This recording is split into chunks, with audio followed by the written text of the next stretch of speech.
All right, so it has emerged that yet another of President Akufo-Addo's ministerial nominees did not perform national service as mandated by law. Minister-designate for Tourism, Culture and Creative Arts, Catherine Afeku, told members of Parliament Appointments Committee Monday she was unable to undertake the mandatory service because she was not living in Ghana at the time she was expected to do so.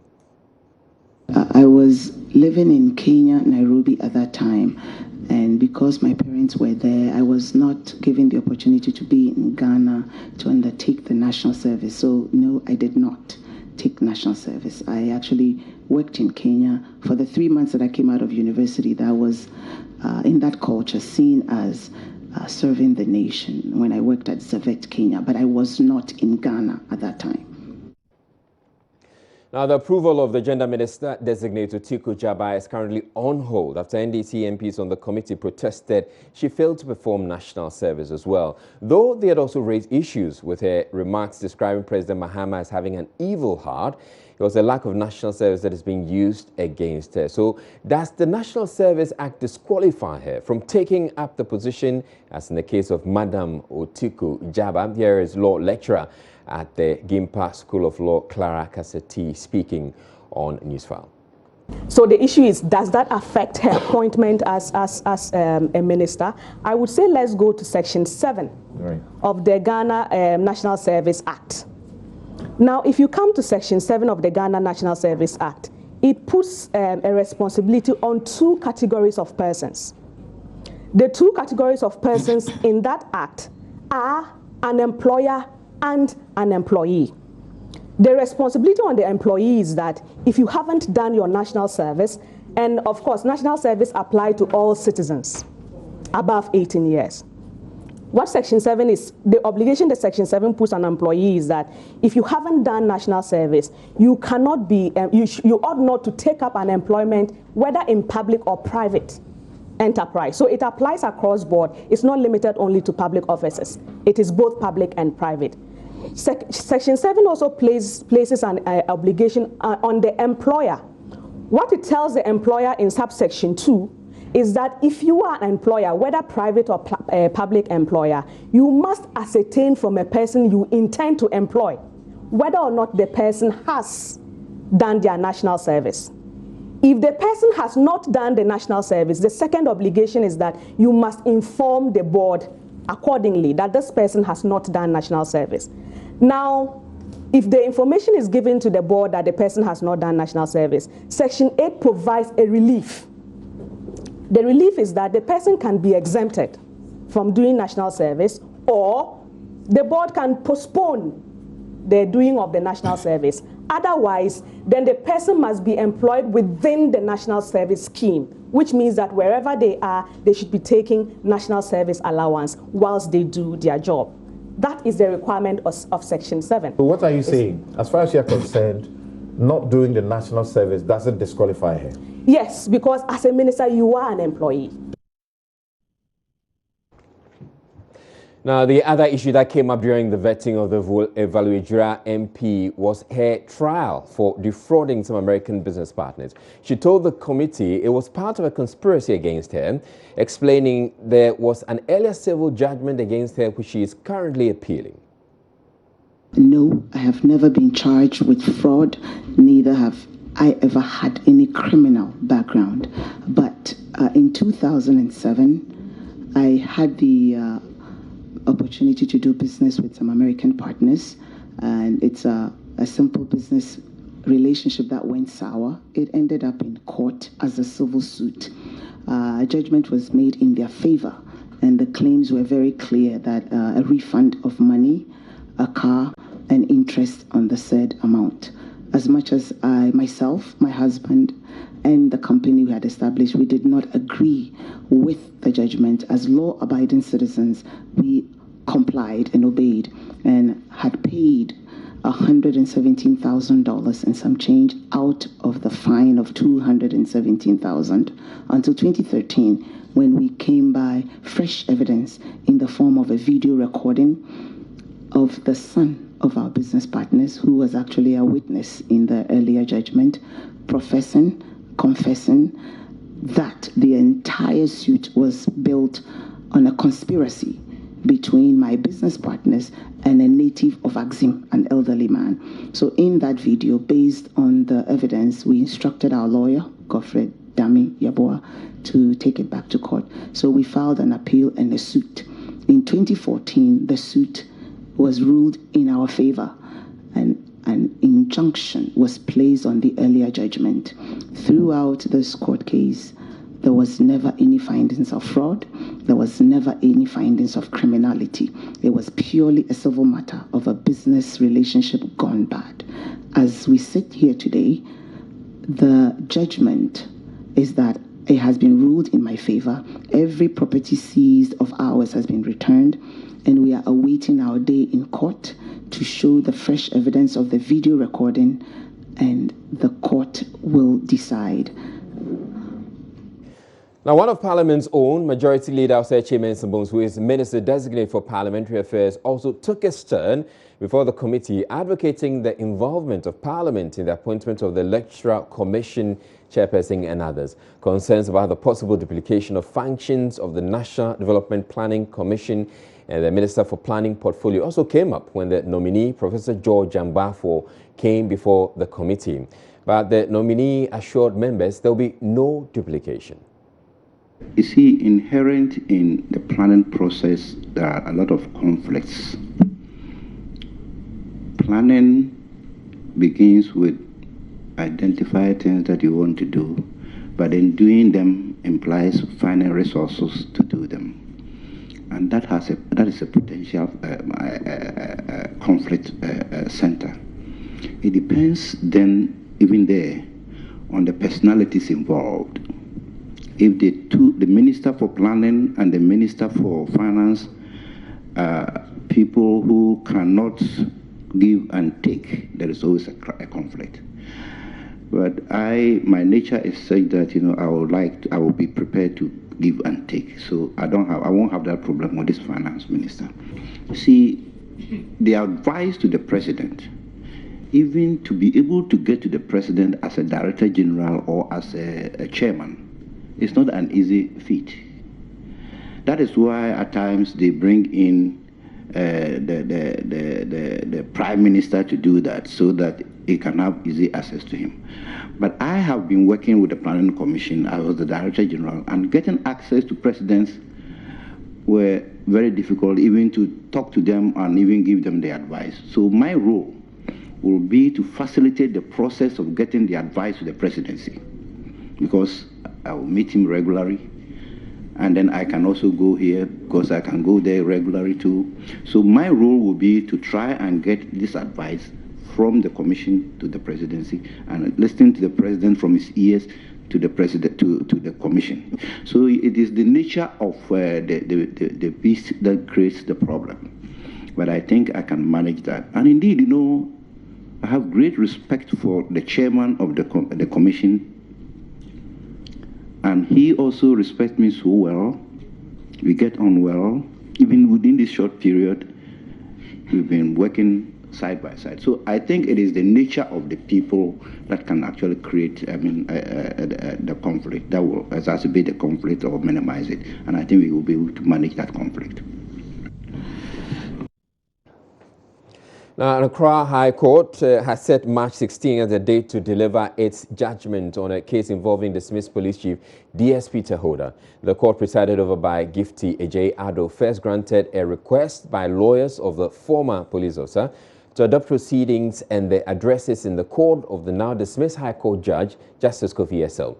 Justice Essel was among justices of various courts indicted and subsequently dismissed following investigative journalist Anas Aremio Anas's expose on corruption in the judiciary. The case involving DSP Tehoda commenced somewhere in 2011 when she was interdicted over the mysterious transformation of a substance suspected to be cocaine into baking soda.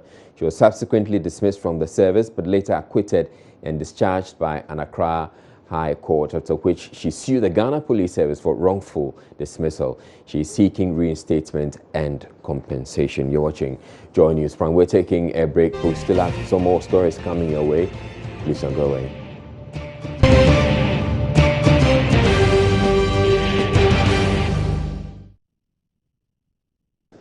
Police in Accra have launched a manhunt for the mastermind of Sunday's attack at Old Fadama here in Accra, in which 3 people reportedly sustained machete and gunshot wounds. 14 other suspects are currently in police custody, helping with investigations. Joy News' Latif Idris has been to the troubled community and has come through with the following report. There seems to be no end in sight as far as clashes and reprisals, and sometimes deadly clashes within the community of Old Fadama is concerned. Politically motivated clashes have gone on within this community for the past 8 years, and it appears we've not seen the last of such attacks yet. Just yesterday, Sunday, we had yet another attack within the community, and this time it wasn't between the MPP and the NDC, it was within the ranks of the governing NPP. This attack has resulted in the destruction of properties, and also 3 people, as we speak, are currently receiving treatment at the hospital. The police have been speaking to us on this subject. We were able to arrest some persons, numbering about 14. For one of them, what we see was something we suspect was a gunshot wound. If at the end of the day we don't get material evidence enough for us to be able to prosecute, it becomes very difficult. So these guys are telling that they were rather under attack. So is the police interested? Would your men be interested in going to fish out those who attacked these individuals? Why not? That is what we have. If what they are saying is to be believed. Is anything to take home or to anything to? Yes. I don't want to say, but we have also been looking for one person since yesterday, when we got to know that he was, yes, the brain behind it. And he is the one we are still looking for. Who is this individual? I don't want to mention now. The more I give you that information, he'll also be going away, far away from us. And the man at the center of the recent attack, the new chief within this community, popularly known as Bullet, has been speaking to us on why the reprisal happened Sunday afternoon. Takeno mosi ye dia ye ba hanum no ye ba ba bibia sa sam no hwanye sa na e ba ye pasum die because party no ye brew party no. They attacked us because of the rumor making round that we are going round the community confiscating properties of innocent people. That is totally false. We are peace-loving people, and we are here to ensure that Old Fadama is peaceful.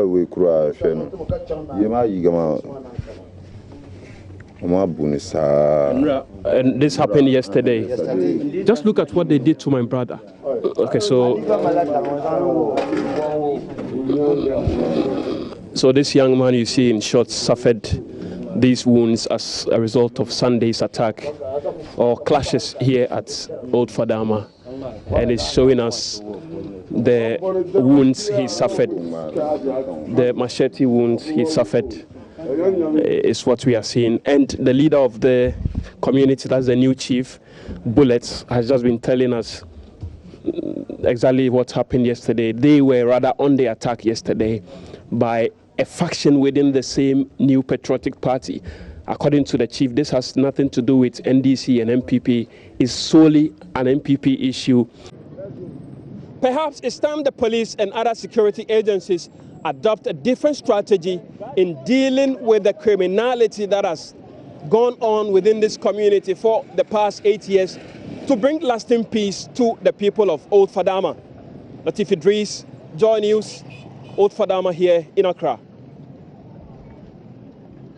Elsewhere in the capital, police had to fire warning shots in an attempt to disperse a group of protesters who sought to disrupt the swearing-in of President Akufo-Addo's nominees to the Accra Metropolitan Assembly on Monday. The protesters from the Ablekuma South and Odododudu constituencies of the New Patriotic Party argued that the 4 nominees seeking to represent their areas did not work in the interest of the party during the 2016 election. 2 of the protesters were eventually whisked away by the police to allow the ceremony to go ahead. Journalist Hannah Odami has more in this report.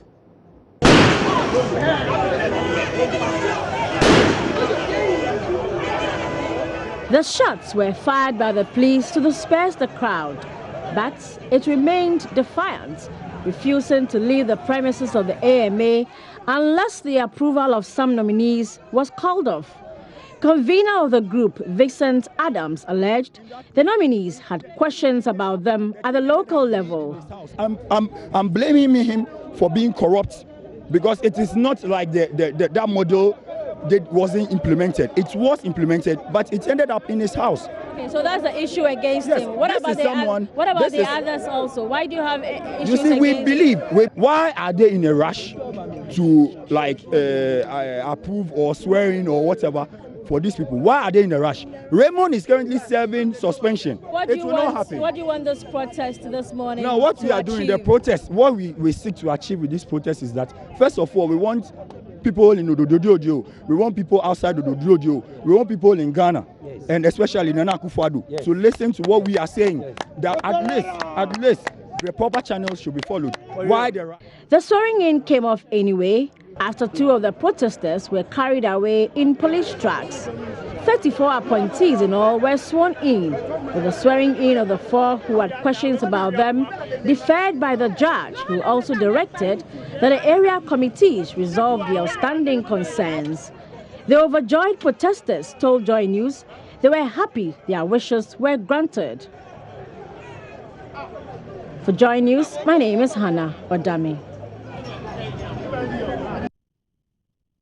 And 124 persons, including 6 women, have so far applied to the New Patriotic Party for the positions of municipal and district chief executives of MMDCEs in the Upper West region, with Jirapa having the highest number of applicants.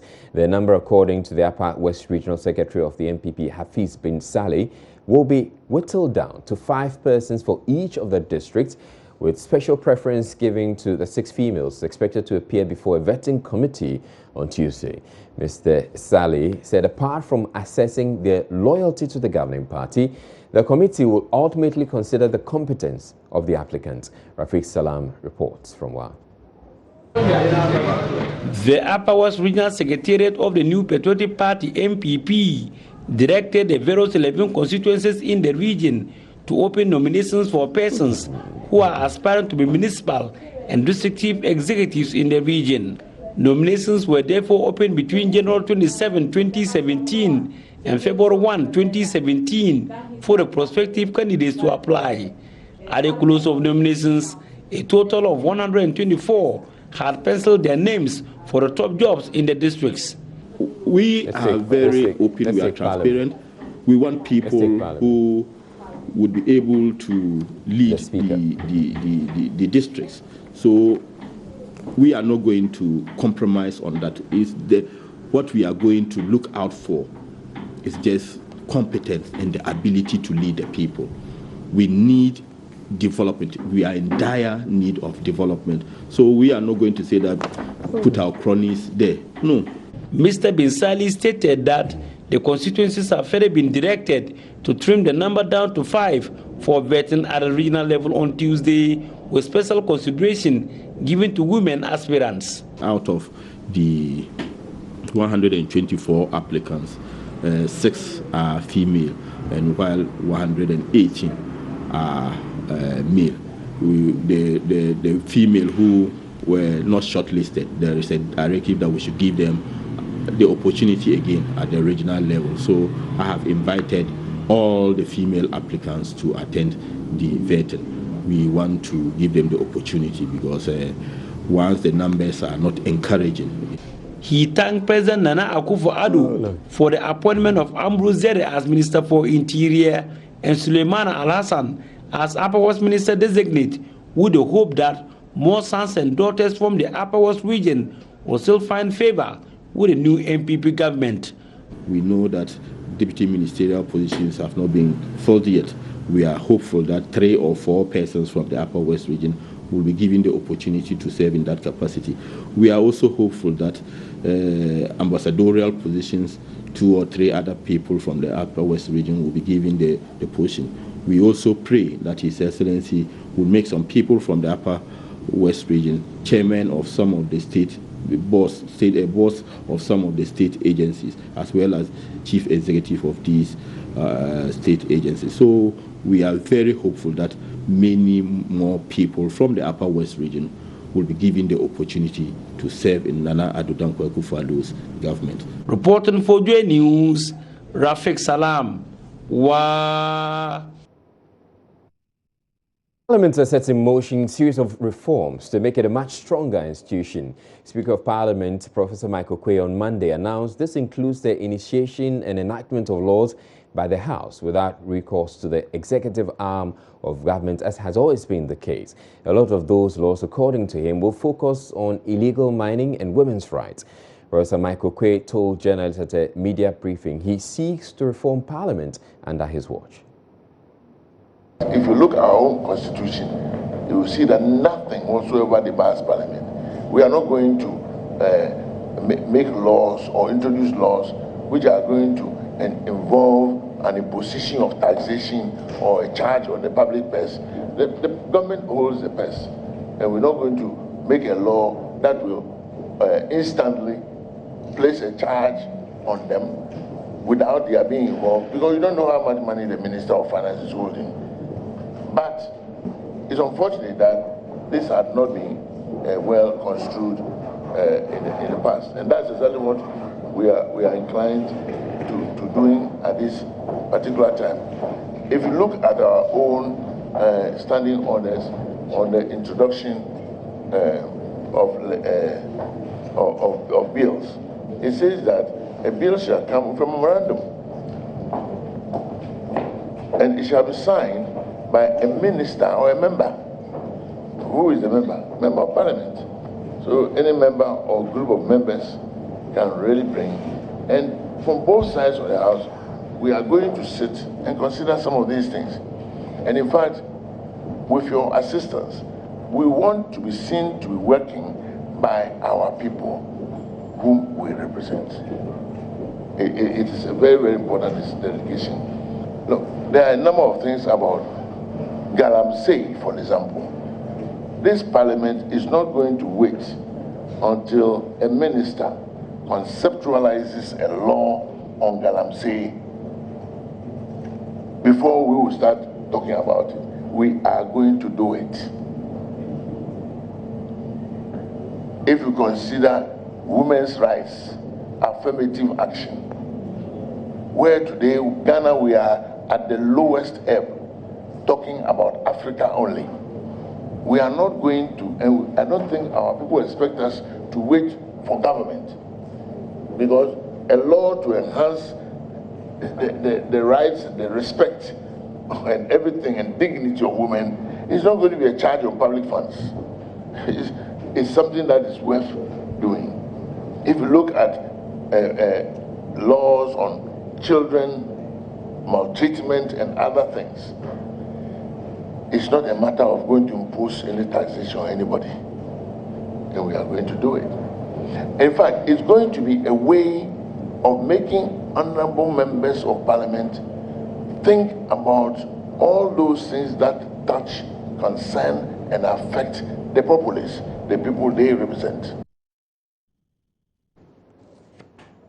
Professor Michael Quay also says he would want to push for a parliament with MPs who cannot be ministers at the same time, so as to make the legislature more independent. The Speaker further promised a more responsive and accountable parliament. The volumes of papers that members of Parliament have to read are also very, very crucial. And the more you make us informed, the better we can do our work. Therefore, we intend to cooperate with you, because information rules the world in the modern balance of your own profession.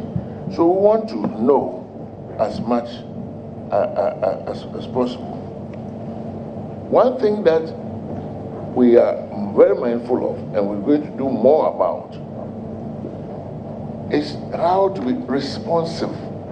I mean, there must be responsible governance, there must be accountability, and so on.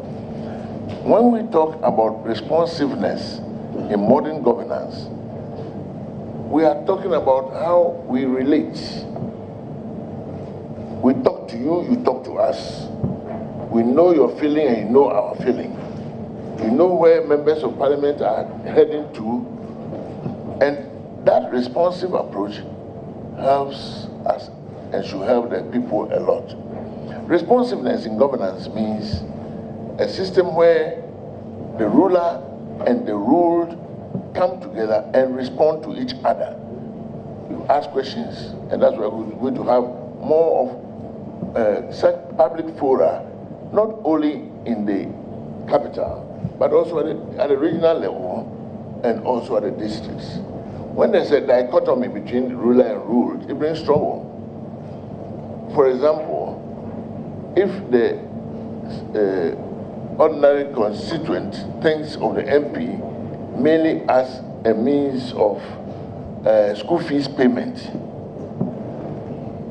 and does not even rate the legislative capacity of his or her MP as important, then of course there is something wrong.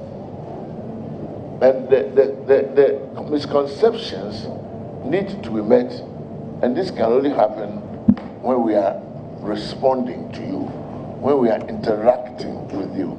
So responsive governance is something that is very, very important to highlight and to work upon.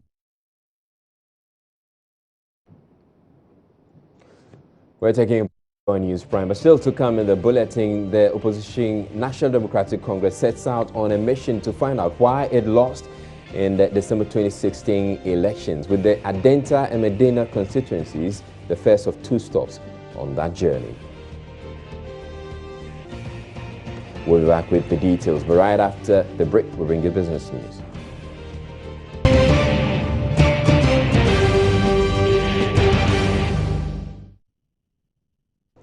The Adenta and Medina constituencies in the Greater Accra region will be key in the opposition National Democratic Congress's quest to unravel why it lost the December 2016 election. The Kwesi fact-finding committee set up to investigate the electoral defeat will therefore be making stops in the two constituencies. Though some members of the party have described the committee's work as needless, Professor Boche insists it is important to carry out a scientific probe to establish reasons why the party lost the elections. We have held a number of preparatory meetings and agreed on the modalities for executing our mandate, the modalities for our work.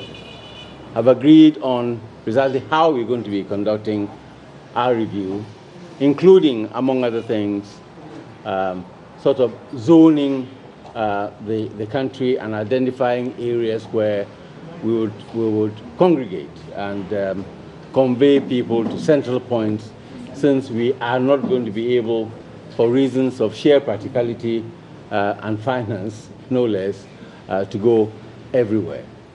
So that's a very important first step, which we have accomplished. A lot of people have their own ideas about why the party lost, but rather than go by a multitude of intuitions, some of which may be pretty educated and maybe even right, we thought it was important to do a rigorous scientific review, assemble these views and opinions, analyze them, synthesize them, identify which ones are dominant and recurring, so that we can have a more reliable rendition of the causes of the party's defeat and provide a more reliable basis for lesson learning.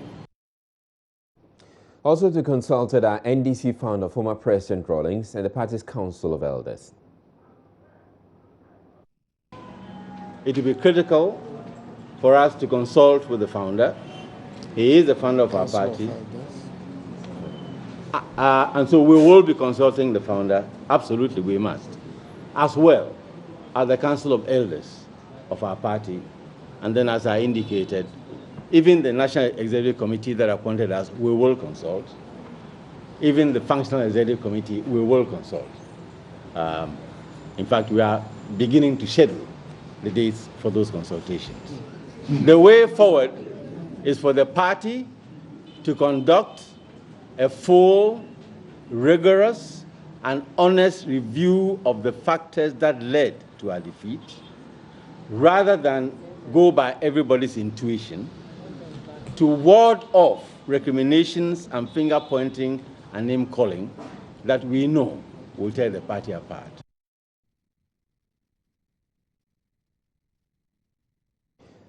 The family of two people who were murdered at Mutual, a community close to Pram Pram in the Greater Accra region, have petitioned the acting IGP, David Asante-Pietu, over their killing allegedly by police officers. The family says 62-year-old Francis Tete Bochwe and Mohammed Jiwanu were shot and killed in December 2016 by 5 police officers from the Tema Region Police Command. According to them, the police officers complicit in the matter are yet to be arrested. The lawyer for the family has been addressing a news conference at Mutual, from where Maxwell Agbagba reports.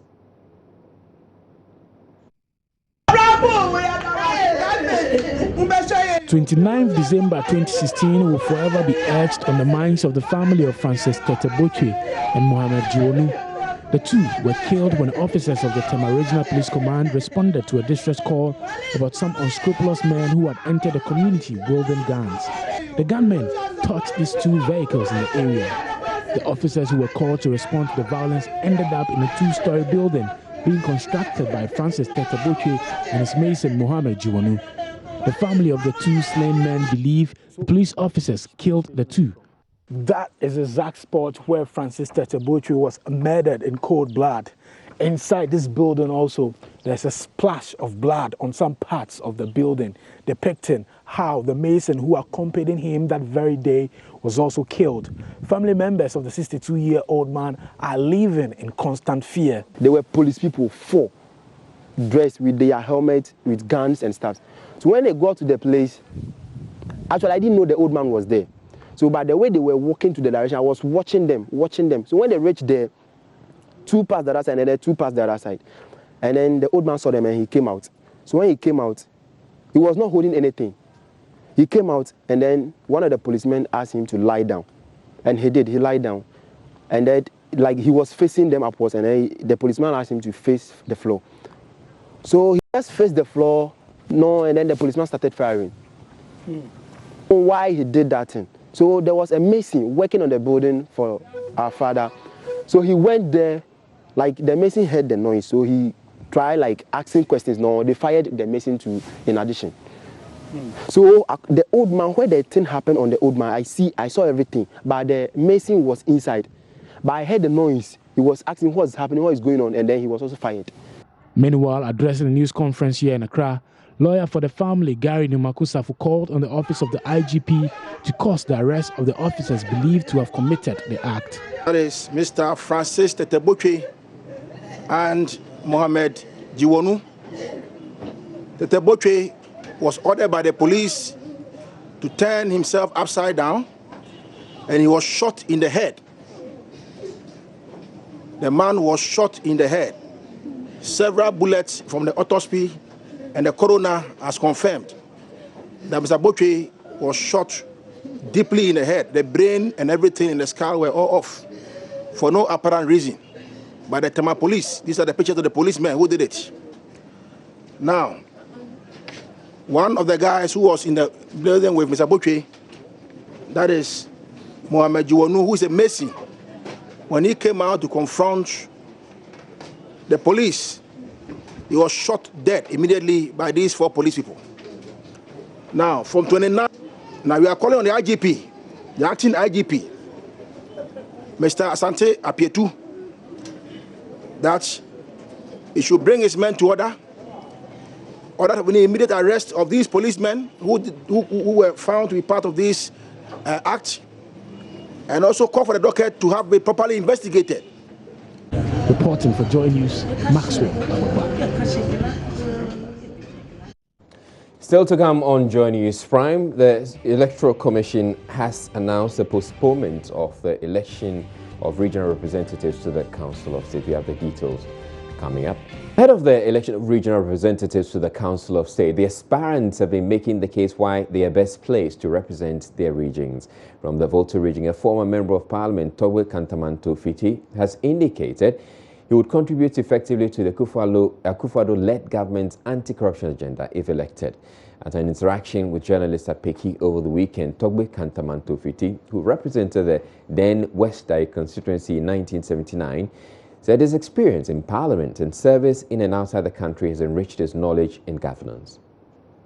A majority leader in Parliament in 1979 and with a background of economics and banking, Togbe Kantamanto Fiti believes he has got enormous expertise to assist government deal with hardship in the country. That the fear of Peki State emphasized he would champion the cause in helping government recover all its assets in the possession of corrupt individuals and advised President Akufo-Addo to be firm on his appointees to ensure the right things are done to the benefit of the citizenry.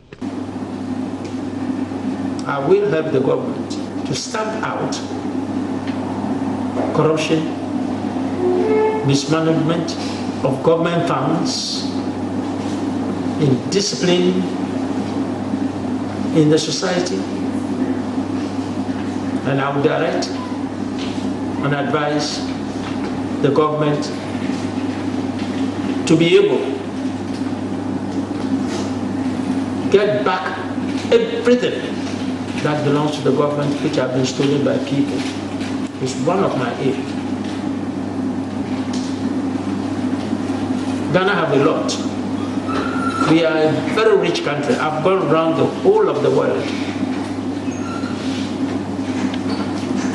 And I'm very proud to say that I'm a Ghanaian. Present at the news conference was a group claiming to represent the youth of Peki Blengo who were there to endorse Togbe Fiti. Chiefs and people of Peki across board from all groups and not from any one particular political group. We have assembled here to declare our support for Togbe Kantamanto CC Fiti for the position of the Volta Region representative of the Council of State. Togbe Fiti's record as a public servant is far above the ordinary. Togbe Fiti is the first person from the Volta region to have held the position of the majority leader of parliament. That was when he was elected a representative of one of the biggest constituencies in Ghana, Western. He's the first to have held that title in Ghana. CC, as he's called for short, was already a self-made and successful person before he entered politics. Togbe Kantamanto Fiti is the oldest of 21 individuals to have submitted their nominations so far to represent the Volta region at the Council of State. Fred Kwame Asari's report for Joy News.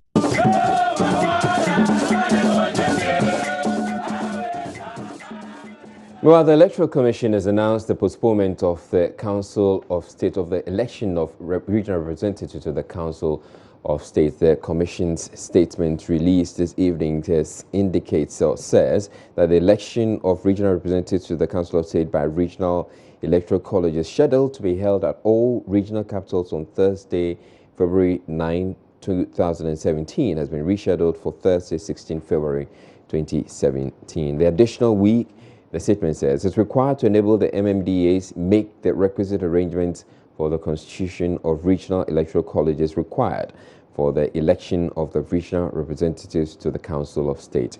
It concludes by saying that all other arrangements, including nominations to contest in the election, are still valid for the purpose of the election.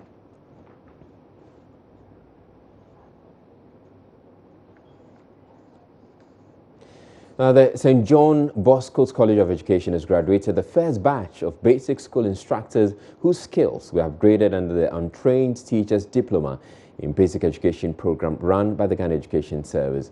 The principal of the college, William Anamu Atindana, at the graduation at Navrongo in the Upper East region, used the opportunity to announce its readiness to run some teacher training programs to help meet the country's needs for more quality teachers in schools, and appealed to the mentoring university, the University of Cape Coast, to grant approval for the school to run them. Correspondent Albert Sori reports. The congregation was meant for the graduation of 519 teachers who were trained under the Untrained Teachers Diploma in Basic Education program at the St. John Bosco's College of Education. Principal of the college, William Anamu Atindana, touted the quality of teachers the school has produced over the years despite its challenges. This college has all it takes in terms of qualified teaching staff. You see, UCC has been running distance programs. University of Education Winneba has been running distance programs. And even University of Ghana Legon is running education programs. So how can we have this caliber of staff who are running your education programs and you're introducing sandwich programs, and Bosco's is not one of your values. No, Vice Chancellor, this is your challenge. Please help us. Bosco's need a center to run the sandwich programs. He appealed to the University of Cape Coast, to which the St. Bosco's College of Education is affiliated, to give approval for sandwich teacher training programs to be run at the college. According to Mr. Atindana, the sandwich program, which is run during vacation periods for professional teachers to get enrolled and study for degrees in education, requires qualified lecturers and good facilities, which are all available at the St. John Bosco's College of Education. St. John Bosco's has intention to introduce new academic programs. Despite these challenges facing the college, the staff and students have had to try to maintain their focus in order to work to achieve the core mandate of the institution. Nevertheless, on behalf of the college management, we would like to present to you a list of proposed academic programs in physical education and ICT. Vice Chancellor, a team of eminent persons from the University of Cape Coast were here to inspect the facilities available for the start of the program. But up to date, the National Accreditation Board has not yet given us the green light to start running these programs. The Untrained Teachers Diploma in Basic Education program was introduced to create the opportunity for untrained teachers to be trained into professional teachers to help improve the quality of education at the basic level. Emmanuel Awongo, one of the graduates, in an address on behalf of his colleagues, appealed to the Ghana Education Service to immediately absorb them into the service and not leave them unemployed, as that would defeat the purpose of their training. May I use this opportunity to appeal to the Ghana Education Service through the Regional Director of Education to accord this certificate its needed recognition, since it has been meritoriously attained, by giving job opportunities to those graduates who have not been employed in the Ghana Education Service to augment the inadequate teachers in our basic schools. The 519 graduates were awarded certificates from the University of Cape Coast, which is the mentoring university to the St. John Bosco's College of Education. Pro-Vice Chancellor of the University of Cape Coast, Professor George Kwaku Toku-Odro, commended the St. John Bosco's College of Education for being the first college to graduate teachers under the Untrained Teachers Diploma in Basic Education program. I want to assure you that University of Cape Coast is internationally acknowledged with its quality delivery of education programs. University of Cape Coast does not award or approve the award of any certificate until the student has met the minimum expectation criteria for the award of the certificate.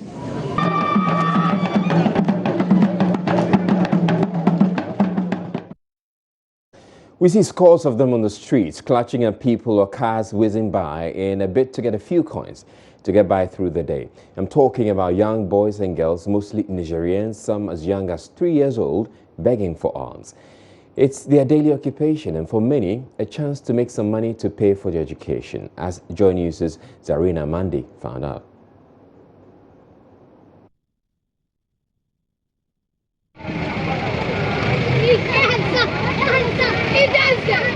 Amina is 14. I met her on her usual routine around the Accra Mall roundabout as she grabbed pedestrians by the hand. She appeals to one of them for money for food, but her target refuses to budge and walks away, and Amina walks away gracefully. As much as they may seem like a nuisance, they have a story to tell. Even though Amina wouldn't speak on camera, she takes me home to meet her family at a slum not far from the Accra Mall. She tells me she's back to Accra for the holidays from Niger because she needs to work to earn some money for food.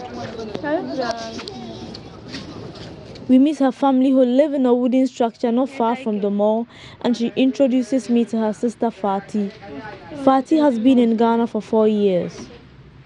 She explains to me what they do on a daily basis to eke out a living. In our country, we don't do any good living. We don't have water. Rain is not coming unless 1 year before rains come. We don't have any work to do in our country. And if he have a child, he is going to school. Every day he will be paying money for the school. And if the money finish and he come back. Here is better.